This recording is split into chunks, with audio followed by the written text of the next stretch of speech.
Peale aprillirahutusi rajati pronkssõduri endisele asukohale haljasala. Vene kogukond on monumendi uue asukoha justkui omaks võtnud. Paari nädala pärast võib selles veenduda. Ent ikka leiab Rahvusraamatukogu kõrvalt mulda pistetud nelke ja enamgi. Korraldatakse pikette. Üks leiab aset siin täna õhtul. Kellele ja milleks? Mis eesmärki pikett täidab? Это называется мероприятие памяти, и цель этого мероприятия вспомнить тех людей, которые ушли тогда, во время Великой Отечественной войны, вспомнить капитана Сысоева, останки которого так и не были найдены после пересноса бронзового солдата.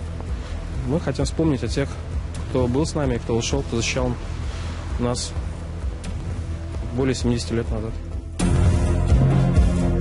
Niisiis jääb Linter ja öine vahtkond piketi korraldamises endiselt pronkssõduri algse idee juurde. Sõda ja hukkunud kangelased. Et täna 9 aastat tagasi pool Tallinna kesklinna segipeksti ei oma tähtsust. Muidugi puudutasid sündmused, mis siin Tõnismäe haljakul täna 9 aastat tagasi algasid, meid kõiki. Iseasi on, kas neid sündmusi kuidagi ka tähistama peaks. Politsei on siin seni pea igal aastal korraldatavatele selgelt poliitilise sõnumiga pikettidele andnud rohelise tee. Täna me oleme analüüsinud seda ja me ei näe täna ohtu siin, et oleks sellega vaenu õhutamist, et see üritus on meiega kooskõlastatud. Kindlasti politsei hoiab selle silma peal.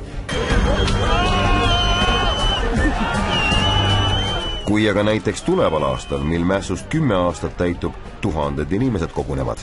Ega selle sündmuse puhul samamoodi nagu kõigil avalikel üritustel ja avalike koosolekute puhul politsei hindab neid riske, mis nende üritustega kaasnevad ja teeb oma ohuhinnangid, koostab ja lähtuvalt sellest ka politsei tegutseb.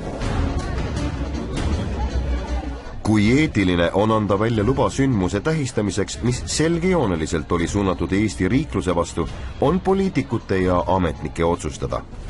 Kuigi tegu on tundliku teemaga, on selge, et ministeeriumides on tegutsemismudel põhjalikult ja efektiivselt läbimõeldud. Aga kui monument on kalmistul, milleks siis kangekaelselt Tõnismäe haljak? Потому что мы не нашли останки капитана Сысоева, потому что мы не знаем убийц Дмитрия Ганина, потому что мы до сих пор не приняли историю с тем, как было растоптано вот это вот мнение большого количества русского населения.